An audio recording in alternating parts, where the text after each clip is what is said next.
Bom dia! Boa tarde! Boa noite! Nós somos o Grupo Tri! E agora com vocês... A história do Pão Pão Pão! Oye, Guajira, ¿tú te conoces el cuento del pan? ¿Del qué? Del pan. ¿Del qué? Del pan. ¿Del qué? Del pan. ¿Del qué? Del pan. ¿Del qué? Del pan, mi niña, del pan. ¿Del qué? Del pan, mi niña, del pan. ¿Del qué? Del pan, mi niña, del pan. ¿Del qué? Del pan, mi niña, del pan. Del pan, mija, que no es como no me entiendes.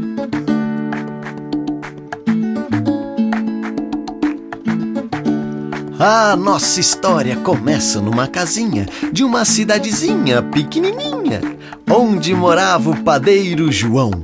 E todo dia de manhãzinha, o João botava a mão na massa e cantava a sua canção.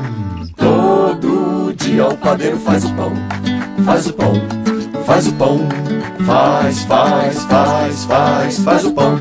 Todo dia o padeiro amassa o pão, amassa o pão, amassa o pão, amassa o pão. Pão, pão, pão, pão, pão, pão, pão, pão, pão, pão, pão, pão, pão, pão, pão, pão, pão, pão, pão, pão. E nesta cidadezinha pequenininha havia um grande castelo que era cheio de coisas cheias. As paredes eram cheias de esculturas e aquarelas, além de portas e janelas. O teto era cheio de estatuetas e estatuárias, além de lustres e luminárias. O copo d'água sempre vinha cheio de água até a bordinha. Igual lata de farinha. As mãos do rei eram cheias de anéis, as suas roupas cheias de botões, com medalhas e brasões.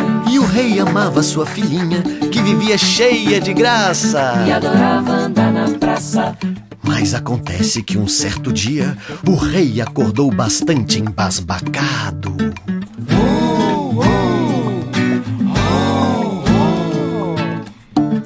E assim, encafifado, o rei ficou estatelado na sua cama repleta de almofadas, tão fofas e remendadas.